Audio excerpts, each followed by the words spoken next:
Will, do you know why I'm the greatest org player alive? Oh, Because I totally bluffed the shit out of you.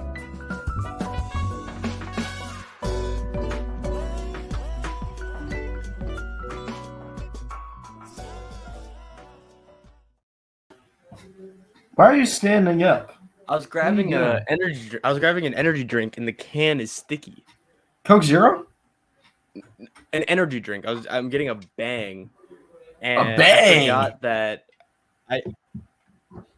Yeah, and I bought a few, and one of the cans had a slight hole. So, yeah. But hey, happy Thanksgiving, happy Black Friday. Happy Thanksgiving, happy Black Friday, to all of those who have had turkey and to those who have not. I hope you've had a great yesterday. I certainly did. I had a lot of collard greens, like an excess and a amount. lot of other things. And Yeah. How was your Thanksgiving, Will? Pretty uneventful. Hung out with family. I don't eat a lot of turkey. I do eat a lot of ham. I'm a ham guy. It gets cooked with pineapple. Is I it eat my ham a grandma's Christmas stuffing. dish? Ham is a universal dish, actually. I don't know if you ever went to elementary school, but No, your mom would always pack, ham and cheese sandwich, bag of Doritos that you would put in the sandwich because we all know that you come from a nuclear family, and that's kind of the world that we all live in. But yeah, no, it was fun. I had fun. Truly impressed with your life every day.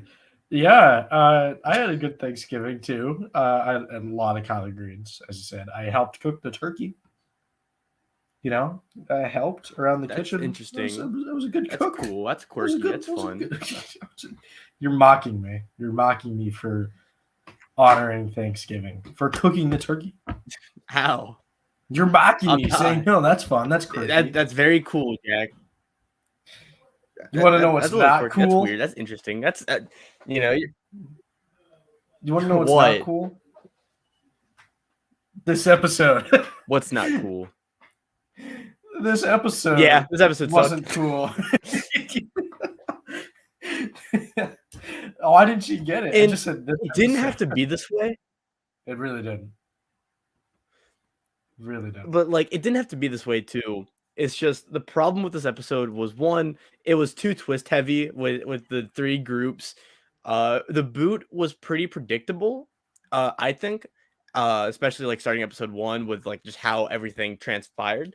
And so I wish we got more personal content from the person who got voted out, which we all know, Kendra, R.I.P. I wish we got more just from Kendra. I wish she would talk about what this journey meant to her. When we get a very straightforward boot, but what do you do? There's a reason why we're not on the editing team. I picked this image in particular for the cover of today's episode because it perfectly encapsulates my feelings going into next week and going on right now with the season is, oh no, not again. Yeah. The Reba 4 is running the game pretty succinctly. They're doing a very, very good job of it. And it's the story every week now where it's, will the Reba 4 break up? Will they stay together? They're probably staying together. And it gets to the point where you have to look back objectively because editing is really good and they're doing a super awesome job with how they're editing the show. It makes you wonder, does it really matter? Because this is the third season of the new era with a Pagange. 42, the Taku 4 makes it to 6. 44, the Tika 3 makes it to 4. And 45, the Reba 4 is holding strong. And it makes you question kind of what's going on and why there's so many Paganges. I don't know about you, Will, but I think, the reason is because of the small tribes. Yeah. I think Everybody knows going in, there's going to be 3 tribes of 6. 3 tribes of 6, and that's going to be it. And it's always going to be small tribes throughout the whole thing. Well, when you do that every time, people can walk onto the island, go, all right, I just got to find 3 people I trust, and I never have to betray them. Just work with them the entire game, and we're good to go. That's a problem. You need to spice it up. It is. What do you think? And it stifles gameplay too. Yeah, I agree. It stifles gameplay too to an extent because no matter what, that this 4 or this 3 or whatever will never turn their backs on each other. And so when we have a group in a dynamic just like season 45, where we have one tribe that's super chaotic, they're messy, they do not trust each other, they hate each other, but the fact that they kind of have to stick together, it reminds me of Survivor 23 South Pacific, right? Where the Apolu tribe, they were together the entire time, and the Savaii tribe, they hated each other. They were absolutely going to break up and like go their own different paths. And Sophie's still winning the game. Had the merge gone differently, and there's a similar thing. Am I good? Yeah. My Wi-Fi is kind of going in and out. Okay. And it's a similar thing with here, but the only difference is that the Reba 4 aren't as compelling, I feel like, than the Taku 4 or the Tika 3, because I feel like the Taku 4 and Tika, those were the misfits, right? Those were the people that no one wanted to like. They were the last ones picked on the school playground, and so I feel like those Pagangings, it made it fun because those were the underdogs. And we're seeing now what happens when the popular people get into power, right? With people like Drew, Austin, and D, they're not exactly like, nerds or misfits, despite what Drew would like to talk and say it to himself. And I'm going to be honest, this might be a hot take, but if Ariba wins Survivor 45, which is looking likely, this would not be my top 50% of seasons. Really? And there's a reason why I haven't. Yeah, and I've been very careful about recency bias, because if you ask me, 3 episodes ago what I thought about the season, I'd be over the moon. But if I'm able to kind of predict how the rest of the season is going to go, then that is a problem. And there's still time. Maybe Ariba wins, but it's like someone goes out next episode and it's a lot more compelling. But if it's just voting out all the Bello, Emily at 4th, and then like Reba final 3 or whatever, or like Reba and Jake at final 3, then I'm not going to view it as favorably because it's something we've seen before. Right. Exactly.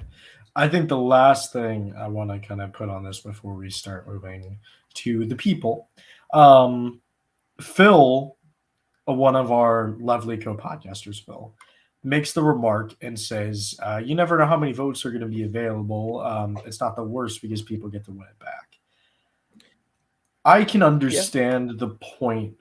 However, to me, it's the principle of, again, losing the vote. It's like we talked about this last episode. This was one of the first things we talked about last episode as well. It loses its novelty, right? It loses its kind of sparkle, its luster when you do it every single episode. You do it once in a while, it's big. It's a big deal. And maybe this exact method could be a good idea. But it's the fact that every okay, let's count, right? We had 2 gone this episode. Last episode we had 2 gone. Final 12 to 10, we had split tribes. Merge, Austin didn't have a vote. Let's go back to the previous tribal. It was the Brando tribal. Austin almost didn't have a vote, but used the goodwill to get his vote back. I think the only true everybody had a vote tribal was when Sean quit. What are we going to say? Phil from Specialist. Thank you, Joe. And it looks like Will's frozen. So I guess I'll just be taking your points. I think it's lost its novelty. You know what I mean? Like, I think it's lost its whole kind of specialty. It's lost everything kind of important with that. And I'm hoping in the future that it kind of goes to the side a little bit and it's a little bit more manageable. Hi, Will. Welcome back. Hi. Thank you. Sorry. My Wi-Fi, for whatever reason today, despite there being no one home, despite nothing happening, and despite the only other application open on my computer being Discord, decides to just be really slow and unmanageable. It sucks, but I think I fixed it, and I think we should be good. Great. Yeah. Jay, the point I made, the Brando vote, yeah, everyone did vote, but Austin didn't have his vote without the goodwill. So it was an advantage laden. Everyone had a vote. The one where there was truly no advantages and everybody voted was when Sean quit. But that is a good point. Yeah, it sucks, right? Everybody loses their vote, or there's advantages laden through it, and it loses its steam. It loses its steam. Yeah, and I will say too, I understand the twist on paper, and I like it. I do not like it in this season because of the amount of other times people have lost their vote. I think if it was a very normal season, and then at the final 9, it's like, hey, 3 of you are going to lose your vote, I think that'd be way more compelling. But I just wasn't a fan of the episode because I just didn't enjoy it as much. Again, it just when a lot of the screen time is about the twist, and then there's a predictable vote out, with no real shakeup. I wanted some more personal content. We got personal content with Bruce, but like Bruce did not get voted out this episode. I wanted to hear more about Kendra and Kendra's story. Either that or like Kendra was the puppet master and gets blindsided and backstabbed, kind of like Kelly last episode, Exactly. But it's okay. I mean, this episode wasn't the worst. I didn't hate it. I still think the season's really good, but I still think that I just enjoy a lot of the other episodes more. I still fear. Speaking of Kendra, Kendra was never really much of a strategic player in the season. She didn't really have a lot of content that was truly like, this is my strategy, this is what I want to do. People will definitely more remember her for her personal story and her kooky little twist on things. What do you have to say about Kendra? I mean, the game was kind of laid out for us, except a lot of people, to me, are bashing her for her strategic play and her kind of awareness of everything going on. I understand, but it's also like, Yeah, I don't know. I think people's main gripes with Kendra would be that she's someone we've seen before, but that's not necessarily a bad thing, right? I kind of view her very similarly to Carolyn from the last season, just not as strategically aware. But it's like, you don't need 18 game bots or 18 strategists to go on an island. Exactly. We need Kendra's, we need Sifu's, we need Bruce's even. We need these types of players to help shine the light on the strategic forces, right? That's why I really liked the original Bello group with Kendra, Kelly, and Katora, because it felt like all ends of the spectrum, right? We have Kelly, who's just all strategic, not much personal. Kendra, who's the opposite, and then Katora kind of in the middle. And I was really hoping that group would go far very early on in the season. Right. But sadly, that's not what happened. And I do like Kendra, though. I do like her reaction to the Kelly blindside. I like her little moment at the start of the episode where, gives a toast to Kelly. I wish we saw a little more. Again, a little more personal. That's not just, my dad likes beer and pretzels. But what can you do? But I do like Kendra this season. I think she played a really good role for a very strategic season. Absolutely. Yeah, I think you're 100% right. I think it's so important to have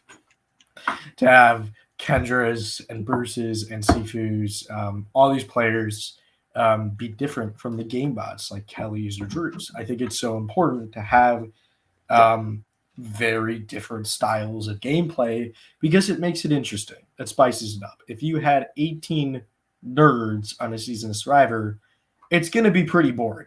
Yeah. It's going to be pretty boring. So mixing it up, spicing it up, it's important. It's important. Yep. Now we get to Double Idol, not man, who, you know, let's go back to Jay's point because I saw this and I was like, oh, I want to talk about this. They left in that Julie has Austin's idol. I was talking about this. I was thinking about this. I was like, okay, wait a minute. Nobody else saw that Julie never gave Austin the idol back because everybody assumes that if they're allies, right? Austin gives the idol to Julie. Julie's just going to give it back. Unless we see that doesn't happen. And that's very true with the Jesse Cody moment because we need to see the idol transferred back to assume that Austin has 2 idols. He only has 1. He only has 1. But the other thing I want to point out, you see a different number on my little position chart there, Will? Yeah. He's number 4. Why? Mainly why? Mainly just to spice it up, you know. I wanted to see something interesting happen. At the same time, Trying to will it? Like what? yeah, I'm trying. You know, at the same time, I kind of wonder. You know, Austin's edit has a lot of legs. Could Austin be the dragon? I think there's a reasonable chance. I think we're both right in the sense that he makes the finale. But I'm interested. And now I've kind of taken your view of maybe he is the dragon. Maybe he is the beast. That has never been my view. Yeah, maybe he is. Maybe he is. Don't spin this on me. What if it ever... Okay. I'm putting words in your mouth. I know. Words in your mouth. I know I am. You know, I just wanted to make it interesting. I think that you see my chart has Austin at 6 in episode 1 and then 4 this episode. Every other episode is 5. You guys want to see a straight line on my graph? Come on. I'll move back to 5 next episode. I know, yeah. What? So the reason why I have Austin at 5, I was actually going to move him to 6, but also I didn't really think that my person at 6 deserves to be at 5. But Austin, he's just been losing a lot of steam because I keep going back to the Caleb vote, right? I forgot the group Austin was in, but Jake pretty much said Austin, you know, doesn't have a backbone. He's just playing for the Rebas. Yep. And that is a very important confessional to help explain why Austin is not winning Survivor when he's getting a lot of screen time. We are living in a post-Xander world where having a lot of screen time doesn't mean that you are a powerful player. We saw how much the edit can change and warp our perceptions of players, and so I'm keeping that in mind with Austin. But also giving away his idol to Julie and just never giving it back or never getting it back. It's very weird. And I feel like Austin's whole edit has basically just been about the Rebas and about advantages. And that's a great spot to have to make it far, like we said at the very beginning of the season. But I also do not think that Austin is winning the game, and I pretty much ruled him out. And if I know you wanted big changes. There are big changes to my stocks. I made a really powerful move earlier.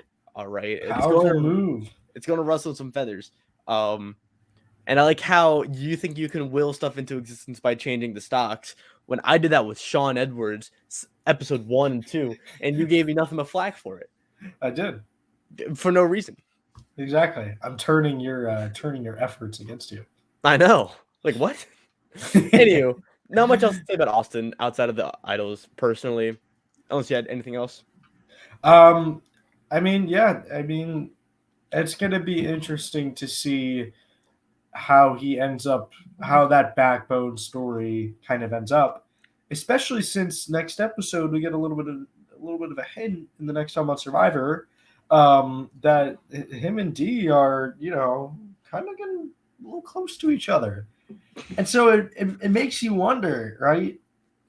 Would Austin sacrifice his game for D? Would D be like, all right, Austin, you got to go? And Austin's got to be like, all right, sounds good. I don't think it'll go like that. I don't think it'd go like that, but you know what I mean, right? I think, to compare it, is Austin the new Bowie Jane? is D Jag? These are the questions we got to ask. These are the questions we really got to ask. Because we also got to ask, what's going on with Bruce? I was actually going to move Bruce up to 7, by the way. You were? I was very close. I was very my close. Goodness. Yeah, low-key I was as well. What? Yeah.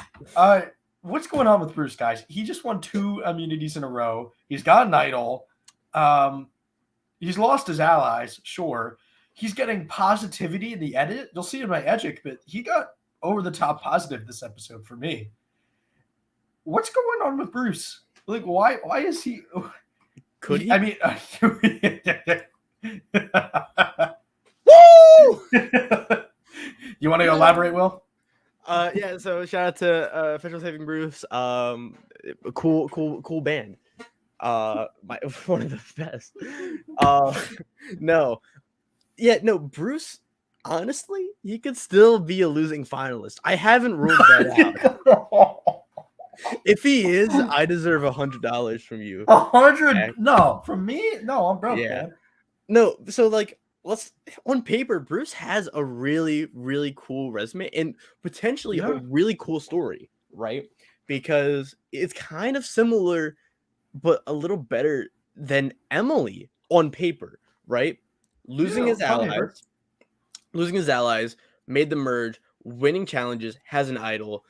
You know, those are really good steps because you want your allies on the jury without you sending them there, right?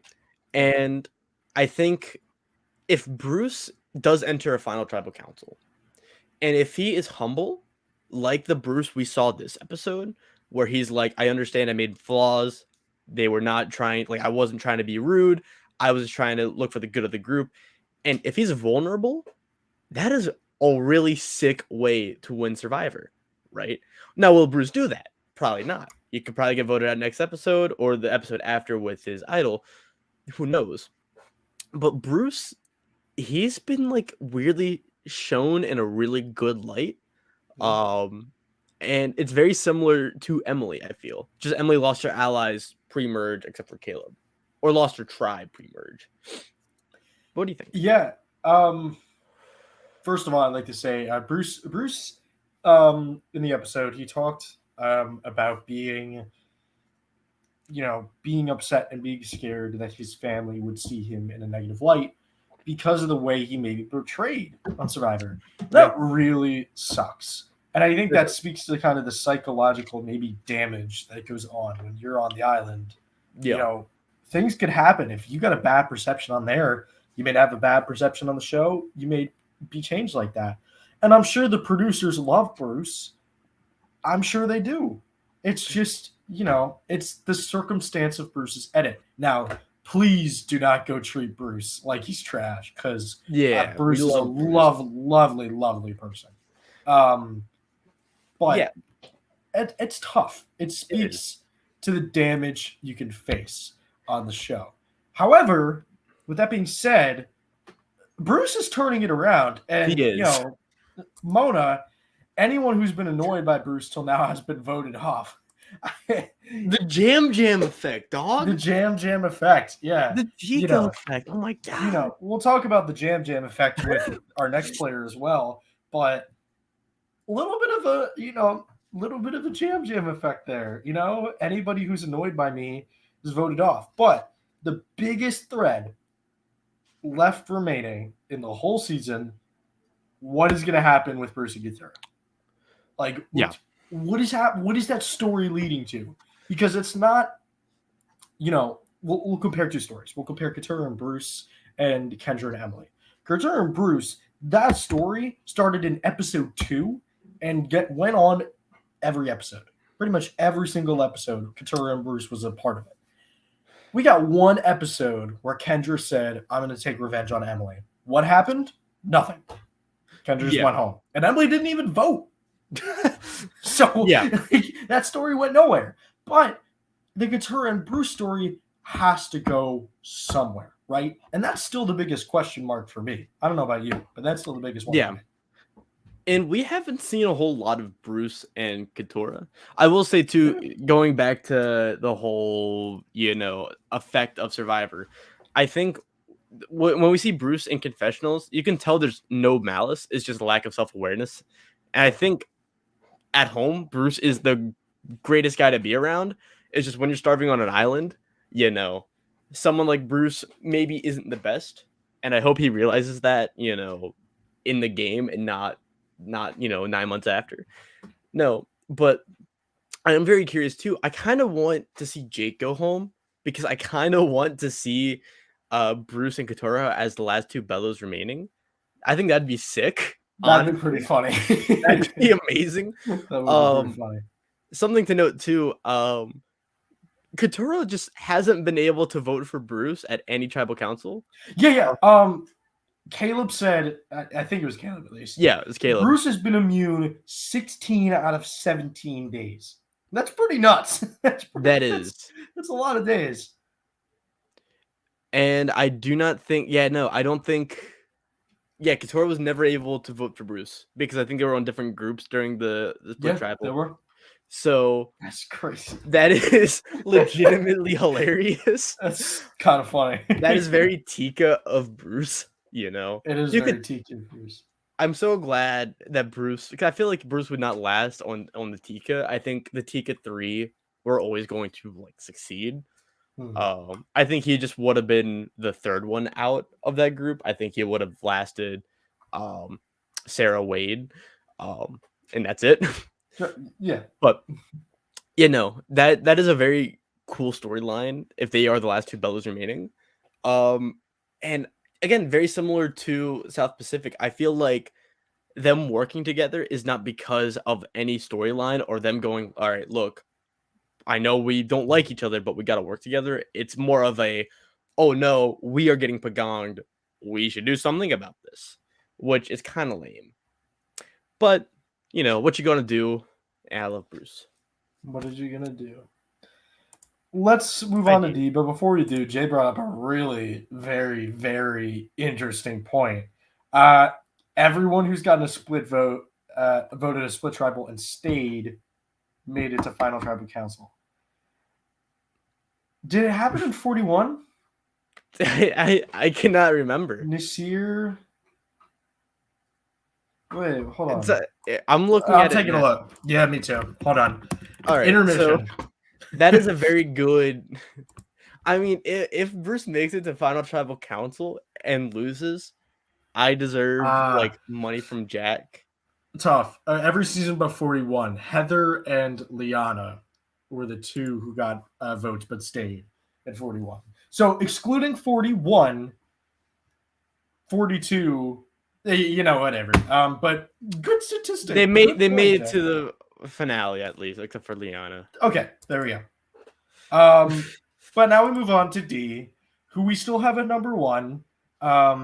I still have her confidently at number 1. If I had my bell curve of winning chances at this point, I would have D at 85 to 90% chance. I would have Emily at a 5 to 9% chance. I would have Katurah at a 1% chance. What about Bruce? Everybody else. Did you say? What about Bruce? Yeah. You want to talk about bell curves? Got to include Bruce in there. Okay, Bruce is like 0.000000000 infinite 0.1% chance. I like those odds going all in them, Bruce. All in. But D, I hate you. D to me by far has the best chance of winning. And this is the same thing from last week. That episode this week, not as good.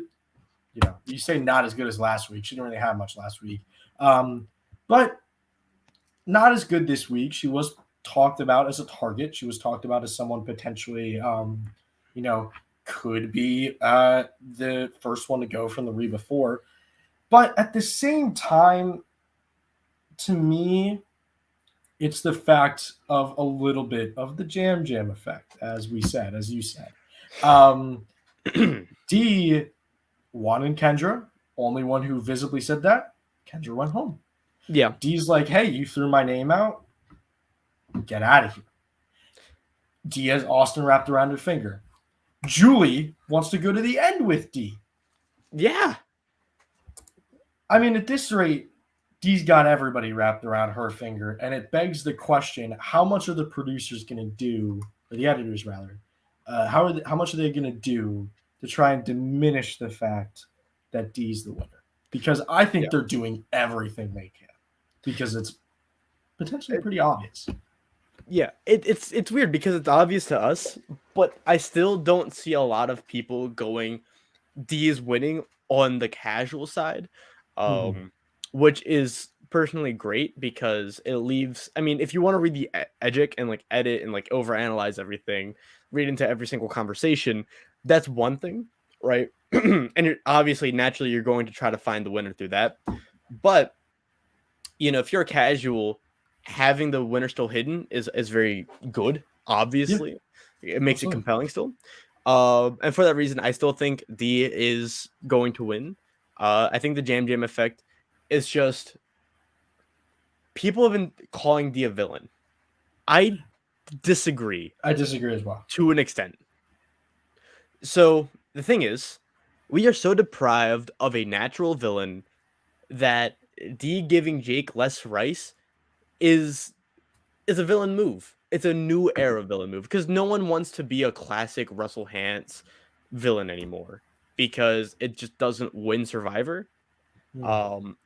And I was really excited to watch Emily episode 1 because I thought she would be that villain, but instead now she's an underdog and kind of an anti-hero for whatever. And we'll get to Emily later, but I think there's a case to be made where D or Drew are the villains of this season. You could even say Bruce, but at this point, with how the numbers are shaping out, right? Like they're both underdogs, like Emily and Bruce. So what you gonna do? What are you gonna do? But yeah, no, I still think D is winning. There's a slight chance I could see someone else winning. That we'll get to later. But at the same time, it's like, yeah, lock it in at this point. Lock it in for me as well. I think it's a 90% chance at a minimum for D to win this season. And I think the editors are really trying their best to diminish that and make sure that really trying to make sure that we don't think it's D. It's probably D. Which sucks, but what are you going to do? Hi, Drew. Hi, Napoleon Dynamite. Did you see Napoleon? There's a new Napoleon movie. I haven't yet. I saw Thanksgiving. Good movie. Great movie. Jack's laughing because we talked about the movie before starting the podcast. We mainly talked about the fact that Addison Rae, legendary film actress, was in the movie. I have no idea who Addison Rae is, by the way. What? Have you been living under a rock? You said the exact same. I told you this before. Anywho, Napoleon Dynamite. I have seen Napoleon Dynamite. Great movie. It's great. Hi, Drew. I was going to move Drew to number 8 this episode because this episode, it was not a good episode for Drew. I agree. I think the juxtaposition of Bruce giving this very heartfelt confessional where he was doubting his own family, his relationships with everyone, it humanized Bruce in such a way where it made him an underdog. It made him a hero when, earlier people were calling him a villain, right? Mm-hmm. Cutting to Drew saying that Bruce has an ego and like he cannot face reality, it is a terrible confessional to have if you are the winner or if you want to get shown in a positive light. I personally like that confessional because I want people to root against. I love rooting against Drew. I want nothing more than to see him flounder and fail. Not personally. I'm sure he's a great guy. Seems like a nice guy. But like I need people to root against, and Drew is that guy. Mm-hmm. That plus the whole Rice thing that was also shown very negatively, especially against the fan favorites, right? Or the people that are shown in a positive light. Obviously, they don't know who the fan favorites are, going in and while on the season. Right. but it kind of reminds me. My mind's been on Big Brother 25 recently, but it reminds me of the Mafia at the Final Five and Final Four and how they treated Felicia and Suri, Yeah. where they felt like they were like the righteous group, and Suri and Felicia were kind of outcasted. I'm getting a very similar thing to that with the Reba 4, mainly from Drew, less Julie and Austin, and kind of D. Um, so I don't know. I feel like Drew's not going to win. I kind of wrote him off already. I see everyone else winning over him. Just because I feel like the way he his natural demeanor is naturally off, especially to a jury of Caleb and Kendra. I don't see them really rewarding Drew, if that makes sense. Yeah. Wow, that was a hearty cough. I don't know what's going on with me. Yeah, I actually think this episode was quite bad for Drew. I think his edit was very cocky and a little bit, I wouldn't say aggressive. I would say more abrasive. There we go. That's the word I was looking for. Abrasive. We're seeing hints of that. We're seeing Drew disagree with people. We're seeing him act smarter than people. We're seeing him exclude people. And I think, I think next time on Survivor, Drew and Jake have a confrontation. Could spell bad for Drew. Could be that downfall we've all been looking for on Survivor StockWatch from Drew. The call from the beginning. But yeah, Drew's been ruled out light years ago as a contender. It just begs the question now, right? Kelly went 10th. Kendra went 9th. Is Drew next? When is he going to go? Because he's going to go. Yeah. Just when is it going to happen?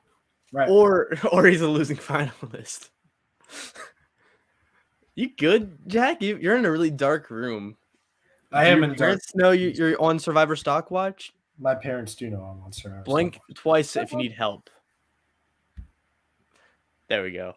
And don't give Drew hate. I feel like he's like the type of player that everyone's just going to send crap towards. Don't do that. I'm sure the whole 8 people watching us, or however many people, you all seem really cool people. But just because Drew is like playing up this character on a TV show when he's starving on an island doesn't mean he's a bad guy. He seems nice. It's just the Basile is coming out. The fact that we haven't been shown Drew talking about his advantages being expired. Yeah, I mean, that safety without power, he didn't use it, didn't need it. He could have made a play with it. Yeah, he did. He had it. It's a final 10. Didn't even matter. Didn't use it. So that's just, we're not getting good stuff. But you know what else is pretty interesting, especially with Jay's most recent comment, is Will, I see you have changed your mind. Yeah. I've changed mine too, just for fun. But Will's actually changed his mind. Yeah, no. I was going back and forth on where to put Emily for a long while. But if D doesn't win, right, I feel like Emily has the best edit, the best story, the best narrative on paper.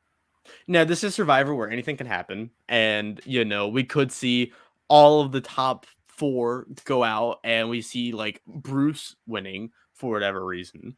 But I feel like Emily's whole storyline is she lost a lot of her allies. Or she didn't even lose a lot of her allies. She never had a strong alliance, right? Except for with Caleb. Caleb goes, and we realized that she realized her position this episode of, hey, the Reba 4 are tight. And if she's able to convince them to act like Drew or even Austin, right?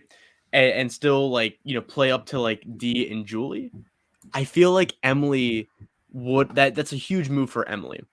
And I feel like outside of D, there's no one else I could really see as a good winner except for Emily. Now, we can also go into crackpot theories where Jeff Probst, we talked about it episode 1 and 2, where Jeff Probst wasn't high on the season. Could be that we got a really undeserving winner. I disagree though. I think Emily has one of the best stories, especially if you just look at the stocks of her going from I had her at 16th, and then now she's number 2. That is crazy. It's pretty good. Really It's an insane journey from basically dead last to she needs to have a great episode if she's out to hey, top Hey. contender for you. We got her episodes. Like this was a great episode for her. It really, really, really, really was, and I think it made people appreciate Emily, even if people haven't appreciated her before, even if people didn't appreciate her Lulu face or her Swap Bello face, you know, and we can appreciate Emily for what she's done, and I think it's quite a resume boost in a small way, that she didn't have to vote Kendra out. Yeah. She didn't have to betray Kendra twice. You know, you betray her once, you don't have to show that. It's not much, but it's a little when you're in the jury, when you're in the final 3, right? Let's say D, Emily, Julie, right? Final 3 right there. Emily's got that over D and Julie. Emily might get Kelly, might get Kendra in that scenario. Maybe gets Katura as well. That's 3 votes for you. And you have a real shot at winning the game. So Jay's right. Jay hitting it every time. Realizes that she's at the bottom of Reba, given that she wanted Jake out over Kendra, but Kendra still went home. Yeah, she's at the bottom. Next episode, they're gonna try and take their shot. They're gonna try and swing big. Hopefully they hit. Hopefully we get something interesting. But you know. Right. But it was still a really good episode for Emily. She got humanized. We saw more of an emotional side. Personally, I loved Lulu Emily the most. I really liked a chaotic, just over-the-top villain. And sadly, now we have a hero that I'm rooting for, and will be sad if she gets voted out. The last thing we should say about Emily is how her content seems relevant in every episode, no matter how small. She's here. I mean, she's a huge, huge part of Survivor 45. That has not changed for anybody. I think that's still the case, and I think it's going to be the case when people talk about this season. I think she was one of Survivor 45. She is Survivor 45. You know, I think her and Bruce are Survivor 45. I'm not going to lie to you. I think Bruce too. And then if D wins, then D as well, but not to the extent that Emily and Bruce had, because I feel like they represent the season the best of just chaotic, but like vulnerable in a sense, right? Oh, for sure. And it's weird having like one player represent a whole season, because I still think while we can talk about Bruce being up there, it's really just Emily. We didn't really have that with Survivor 45 because it was mainly the Tika 3. 43, I guess you can say Gabler represents that season the best because Gabler. But Gabler. Like, yes, sir. But no, like it's really wild hearing us talk about Emily episode 1 versus now, where episode 1, I'm like, Emily's not winning Survivor 45. And now I'm like, if it's not D, it's Emily. And if D goes, next episode, which would be wild, which would be nuts, we'd have a field day on this podcast. We would celebrate, pop champagne. Then it's Emily. I don't know. Could be. Hi, losing finalist number 1. Hi, Jake. Jake's a losing finalist. I moved him down to 3, and you will see why I did that right now. All right, cool. At the beginning, the first time I said Jake's losing finalist last episode, I was like, Jake's losing finalist, but I didn't say anything about where he was losing finalist, whether he gets second and a couple votes, or whether he get third and no votes. Jake is a 0 vote losing finalist to me. Yeah. He's a no vote kind of player to me. He's really lacking a spine out there, just insensitive with his reactions, and just bad gameplay, in my opinion. I think he's the clearest losing finalist, and my opinion, and probably yours as well, is Jake's the 0 voter. If there ever was a GOAT, would it be Jake? I feel like really he's just this season's Owen. I think with a touch more personal touch, a touch more sympathy, a touch more of fanfare, but like he is pretty much Owen. Nothing's working out for Jake. Doesn't really have a backbone. Not really like excelling in any spot in Survivor. And it's sad because he knows he's in a bad spot. It's just he doesn't have the finesse to get out of it. And he's in a spot now where the game's kind of happening around Jake. But nothing's really like he's going to get 0 votes. That or like something crazy happens in the next 3 episodes where he, finds like 5 idols and gets out D and gets out Emily, wins every challenge, and somehow wins. But like, we're also on planet Earth, so that's not happening. We're on Earth. It's not happening. At this point, Jake's the 0 vote losing finalist for me. Not 100% 0 vote, but 100% losing finalist. Yeah. I could see him getting a vote from Bruce. Sure. Maybe one. Maybe one. Probably 0. Probably 0. High losing finalist number 2. Hi, Julie. Julie's also my losing finalist. She might get 1 vote, 7-1. We see it every time. But I want to hear why you have Julie at 4 now. Is that because she's a losing finalist and Emily's just the second contender? Or okay. Yeah, okay. It's not that Julie did anything bad. It's just I personally had Emily higher, and it was a toss-up between her and Jake, honestly.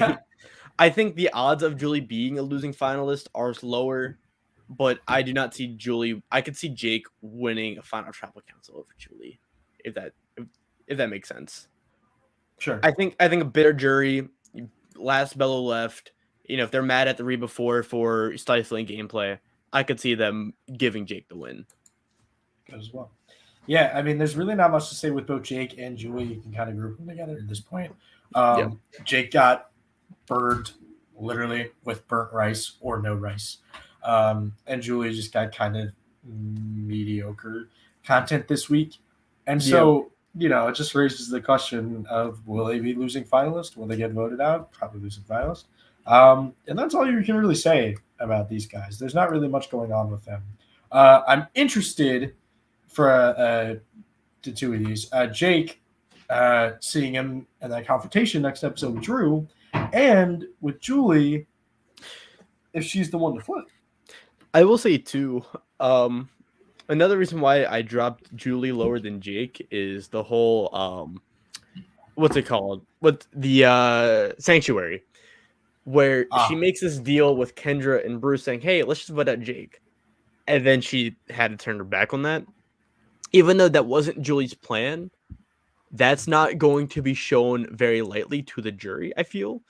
And I feel like Kendra wouldn't respect that as much because she's just kind of making promises she wasn't able to keep. Ooh, Jay's kind of agreeing with me. That's what I like to hear. Maybe he wants to separate her game from Julie's, wins immunity, and puts her in fire. Yeah, maybe. Yeah, but it raises the question: doesn't matter, because to us, right? To us as viewers, we see D controlling the game and Julie just kind of following the lead of D. Yeah. So would D do that in a sense of fear? Or maybe Julie's the better one at fire? I want to point something out. Just, a little bit of fire speculation from me. Last season, Carson had fire all throughout his classes. We saw it the whole time, and he ended up going into fire. I'm not saying I'm a visionary. However, what'd you steal from Reddit? I know you're not thinking this one. I didn't. No. I didn't steal this from. I didn't steal this from anywhere. Jake had a shot in this episode where there was fire. Or actually, he did a good, little quick thing where it's like, nice job, Jake, when he was making fire.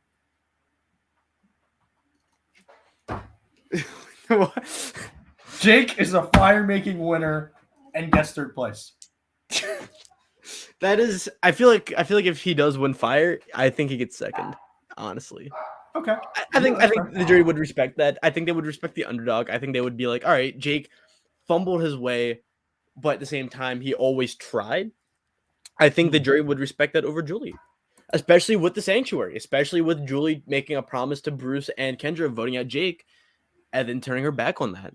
I do not think the jury. I don't think this jury would respect that because you have oddballs like Caleb, who is talking about aliens episode 1, Kendra, who can't eat bugs because of her star sign, and Kelly's normal, but like Kelly, Right. like I don't know. I think this jury is a weird jury personality wise, and I think that's going to reflect who wins. I think it's going to be interesting how it plays out. And the last person, I don't know. Like I have her at 6 because I'm just like, Yeah, because Katura's always been the one big question mark going in. It's just weird. Like I don't really know where to put her. You know what I mean? Yeah, it's weird. She's weird. She has the hardest. Her and Kendra had the weirdest edits to read, and now I get why Kendra had a weird edit, and just because she just kind of got voted out on the one episode where it was mainly about twists. And so I feel like I've written off Katora unless there's a massive change in Ariba goes and idols are burned. I don't see that though. I could see her as a casualty. Actually, I have a crackpot theory that I just thought of. What if next episode Jake wins the challenge, Bruce idols? I think goes home? I don't know.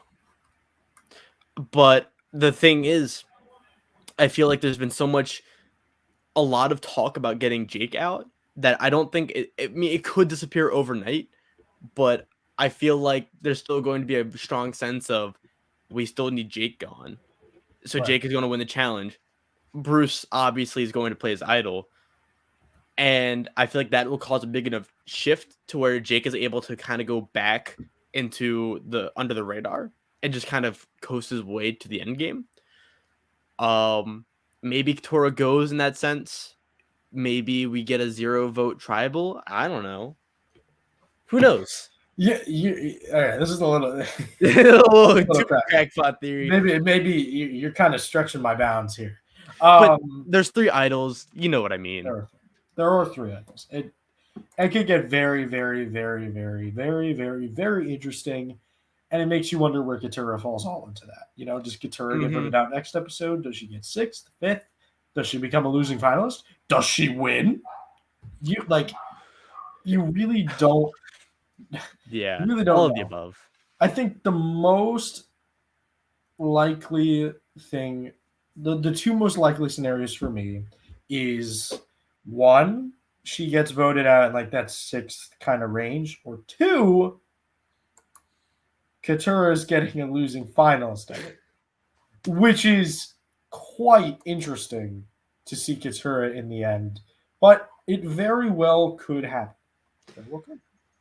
I still think Bruce is a losing finalist, man. I gotta be real. You don't have the vision, all right? I don't have the vision. I don't have the vision. You don't have the vision. I really don't. Man, it's all good. No, but yeah, no, Katora, I feel like she's just that player that just doesn't have a good edit, and we won't see much of. Or maybe we're just gassing her up too much, and maybe she just did nothing but hit on Bruce the entire time on the island. We don't know. We weren't there. We weren't there. We don't know. We don't know. No. It's time. It's stock time. It is. Here we go. Emily with the best episode with a double bye. Just really, really good episode, as you said. As you said so perfectly well. Well done. Yeah. Thank you. Yes, of course. We have Austin, Drew, and Bruce as buys. I mean, Austin, he has a lot of stock already. Just buy some more. Why not? Drew with the cautious buy, still in control. I'm gonna hope that he is like. I'm gonna hope that Drew stays next episode, so that this buy makes sense right now, and then next episode is time to sell. But we'll see. Playing a dangerous game. Very dangerous. And I have Bruce at a buy. Remember when Bruce was at a slash? Remember when Bruce was like, "Why do you have this?" He's at a buy now. That's kind of nuts. But he has an idol. If he decides I'm only playing it on myself, I'm playing it if I don't win immunity. He's guaranteed in the final 7. That's a buy. That's a buy. You know, that's something you could do. I do worry though. Sorry, wrong comment. So does Julie keep Austin's idol next episode? Yeah, it could be interesting. We talked about this at the very beginning, but if Julie keeps Austin's idol, it's going to be a very, very interesting end run, and it could screw Austin in the future. Speaking of Julie, I have Jake, Julie, and Katura as stays. Jake's a losing finalist. Julie's a losing finalist, but with an idol. And Katura is a wow. If you want to buy your Katura stock, I don't know. Maybe you're a visionary, but you know, I don't know Wall Street like some people do. So who knows? And I have D as a slight sell, like the slightest sell. Yeah, maybe like you sell half of one. You know what I mean? Like it's not really. You don't have to really think too much of it. It's just bad episode on paper, just a little bit of a sell, but still probably the winner. What are your thoughts? Yeah, no, I pretty much agree. I personally, I feel like D is kind of a stay, but you might want to just be a little careful because we try to analyze the edit, but anything can happen. D could go out next episode, and we would just be floored. Like, I was not expecting Kelly to go that quickly on episode 8. So who knows? Anything can happen, but with the Edgic, as you can see, Bruce with the over the top +3. I saw a lot of people kind of giving him like a mixed tone, sometimes a complex personality. I think it's Bruce. I think it's over the top, but I think it's positive just because of the way it's been edited. I was hesitant on Drew getting maybe a negative or a mixed tone for this episode, but I just went with the neutral because I think it was a safer play. But it's a weary and wary kind of neutral on it for that. And Emily, obviously, with the best on paper. I mean, CPP.